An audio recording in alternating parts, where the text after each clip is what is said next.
Our next speaker is a truly great American journalist and a great communicator.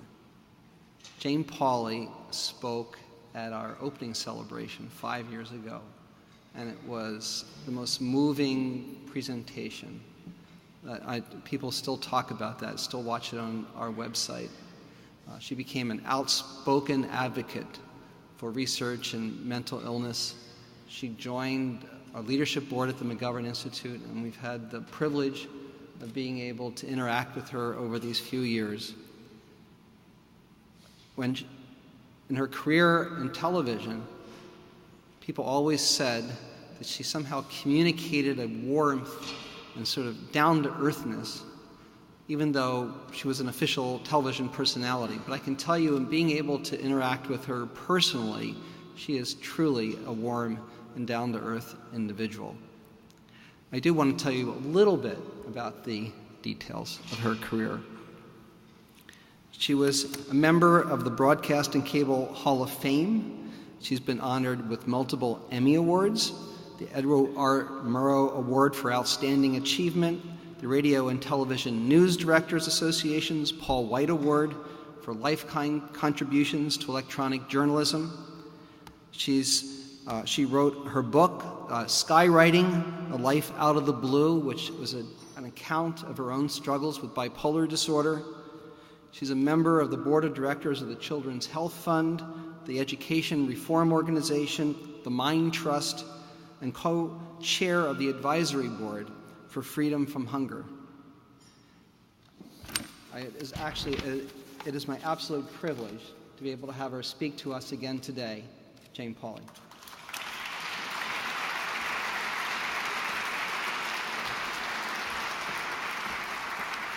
Now, do you want this? Yes, okay. Yeah, I know how to use those. Yeah. Sometimes they make you dress the mic because they think the audience doesn't want to know that there's a microphone, but I always knew the audience knew there was a microphone, so I fuss with dressing it. I think that if you laid a slice of my brain on a dish right now, it would pretty much just lay there.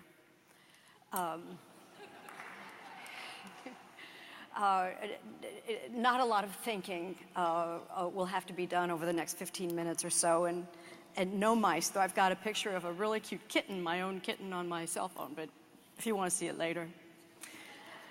Bob, thank you for a lot of stuff, and Pat and Lori, thank you and congratulations. It seems so pathetic to say thank you, Pat and Lori. One ought to say, on behalf of all mankind, thank you, Pat and Lori, but I haven't been authorized to do so. So my simple personal thanks will have to go with that. Thank you for letting me be part of the McGovern Institute.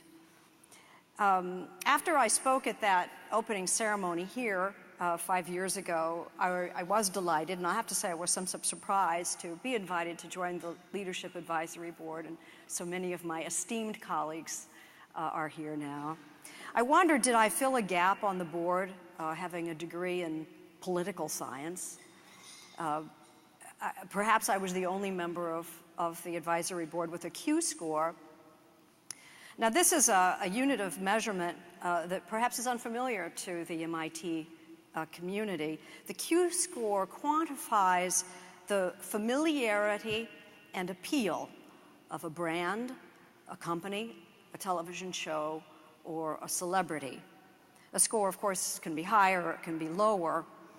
So I'm grateful that this program was organized, or not organized, in alphabetical order, as I would not wish to follow Mr. Alda.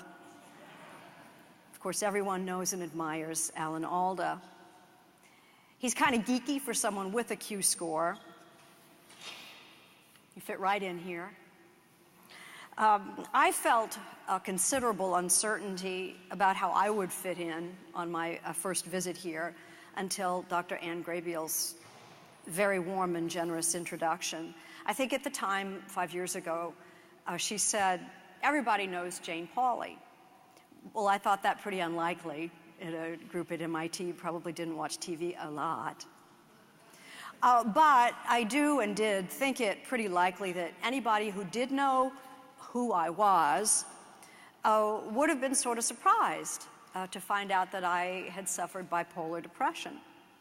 And I have to tell you that no one was more surprised than I was, unless it was the doctor who first recognized it and broke the news to me.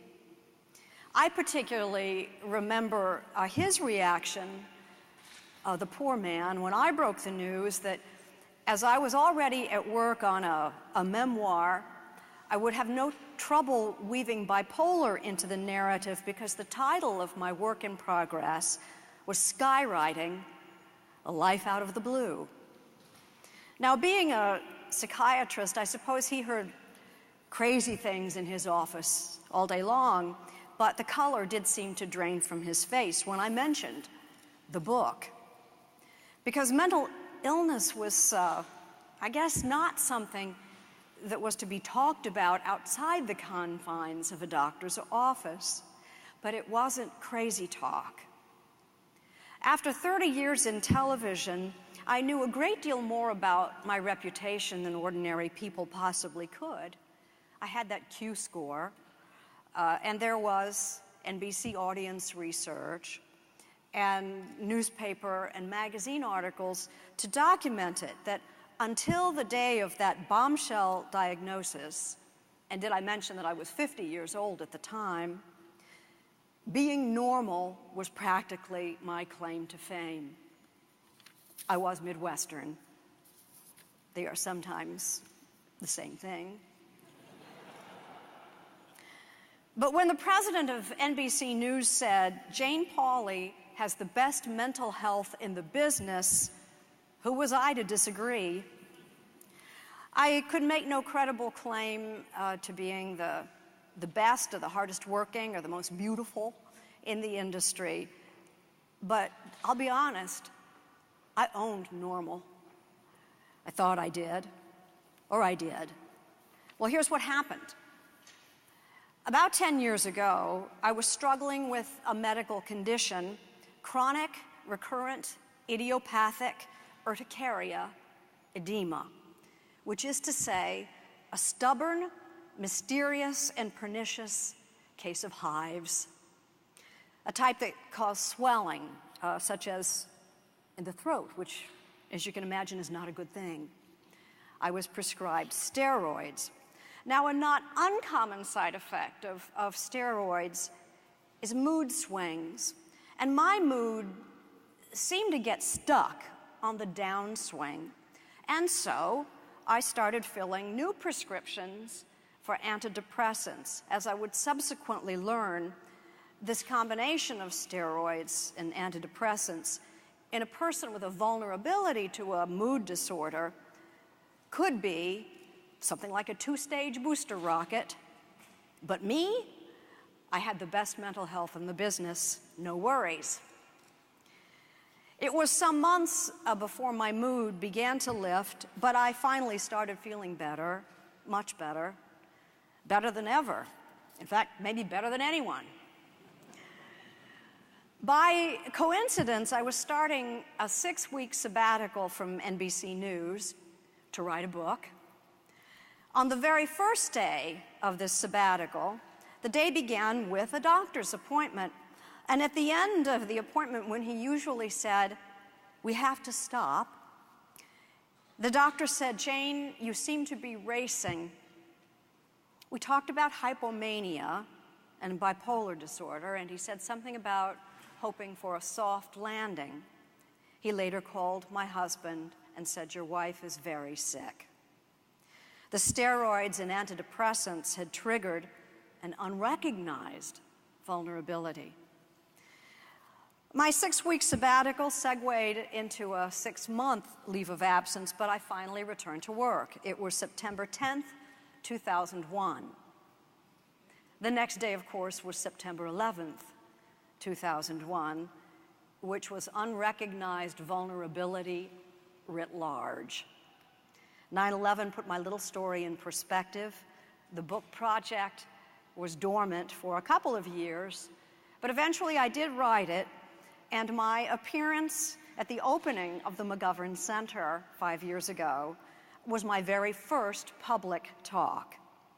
So you see, it's really hard to get into MIT.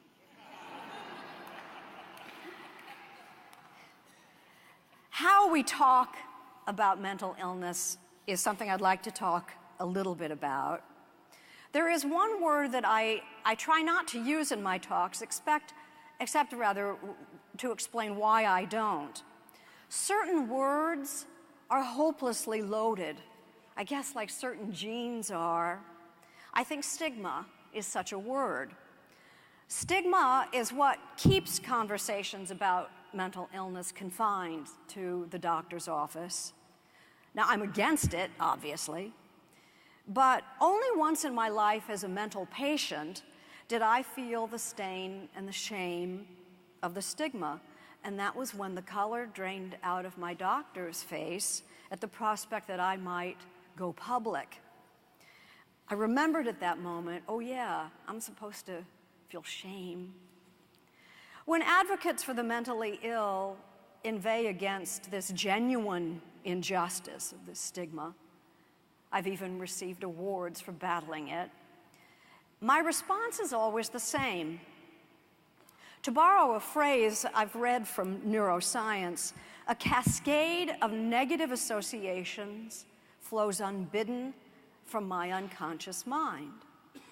Some potent words have the power to unleash a flood of fear, of dark associations and stereotypes. And so, it seems to me, a campaign against stigma might well have the counterintuitive and counterproductive effect of strengthening the very associations and stereotypes that we're trying to eliminate. So I say let's talk about mental illness, and let's try to talk about it in a different way. Let's change the narrative. Cancer. There's a nasty word.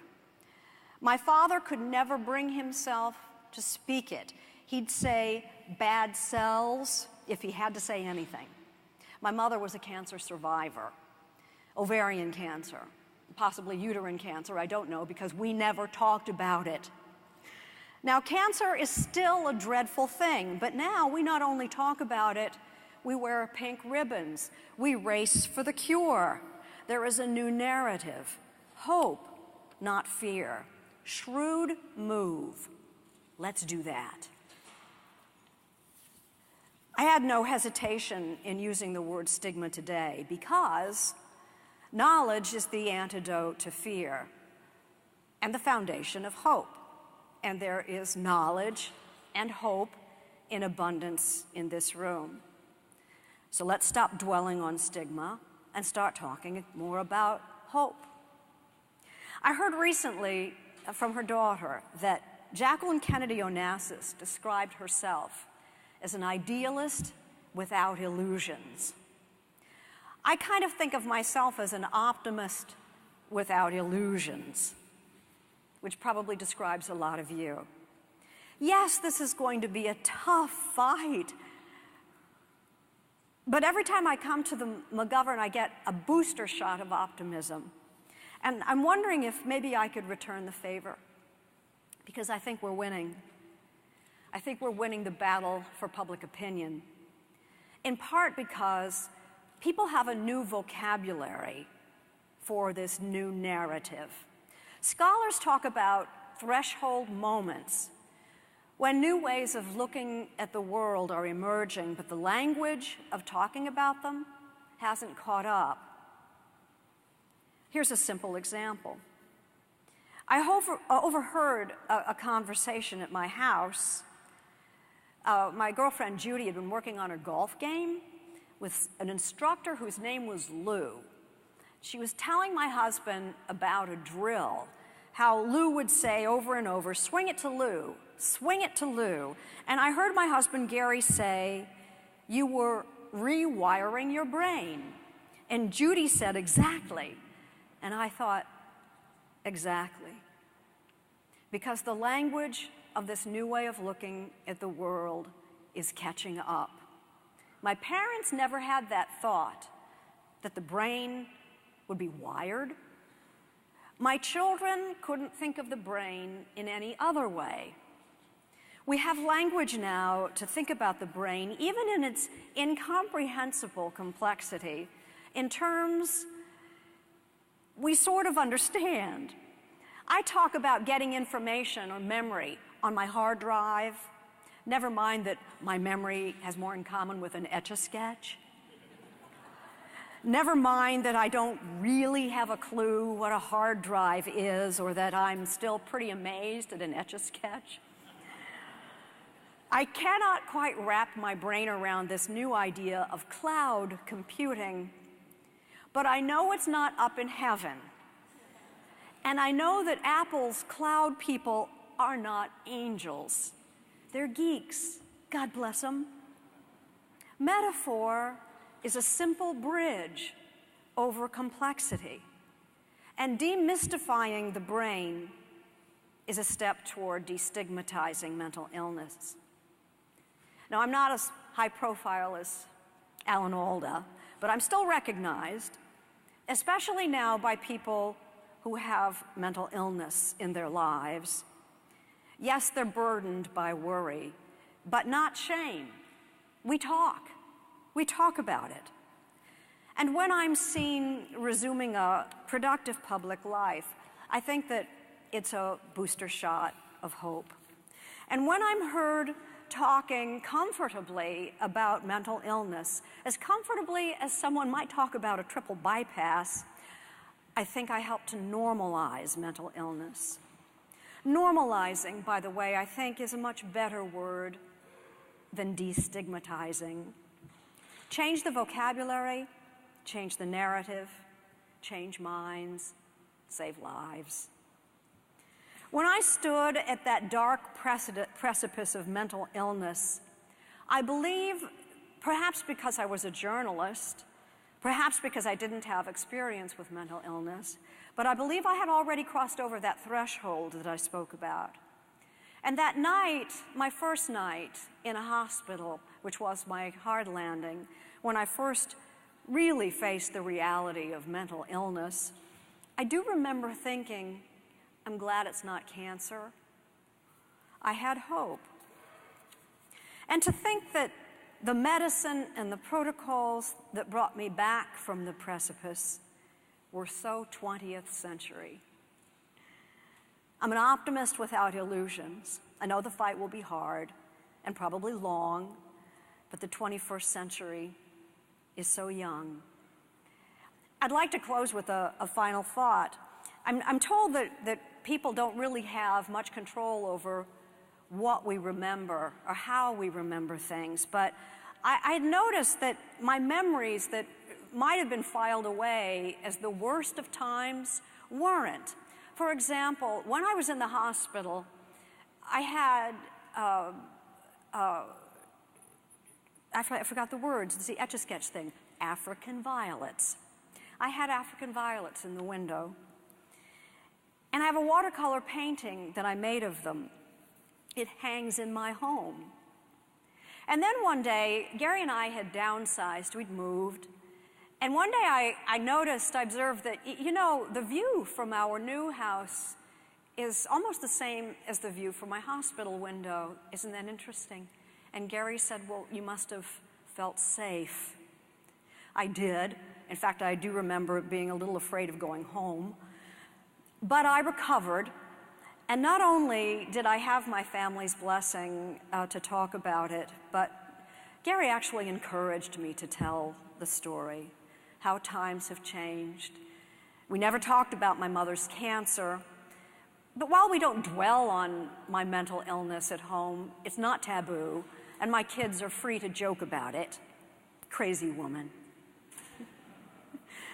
If I hadn't felt safe at home, I wouldn't feel safe at this podium. People sometimes congratulate me for my courage, but the truth is I have never not felt safe talking about mental illness. People are at a threshold of a new way of looking at mental illness, and a lot of us have already crossed it. I have such a small role to play here at the McGovern Institute. But my personal goal is to see the conversation about mental illness destigmatized. Surely the better way to banish ugly, out-of-date attitudes is to replace them with new neural connections, positive associations. As they say, consciousness once raised cannot easily be lowered again. Demystifying mental illness is the best way to normalize mental illness, and nobody does that better than Alan Alda does. I'll end by saying thank you again, and thank you all for the work you do, and if you're donors, thank you for the work you support.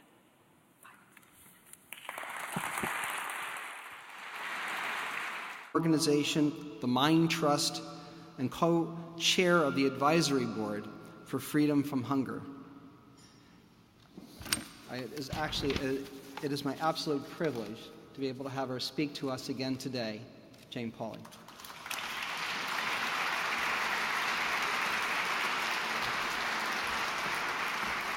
Outstanding Achievement, the Radio and Television News Directors Association's Paul White Award for lifetime contributions to electronic journalism.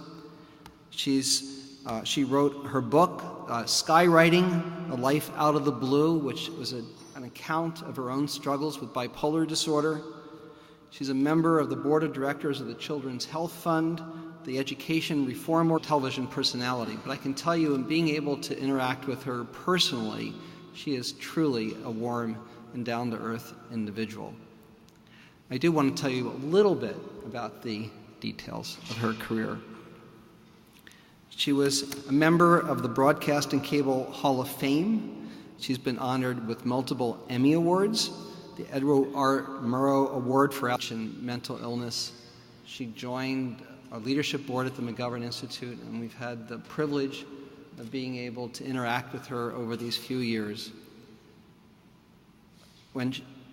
In her career in television, people always said that she somehow communicated a warmth and sort of down-to-earthness, even though she was an official. Our next speaker is a truly great American journalist and a great communicator.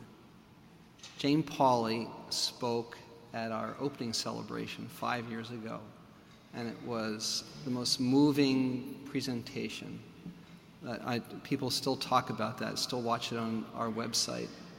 She became an outspoken advocate for research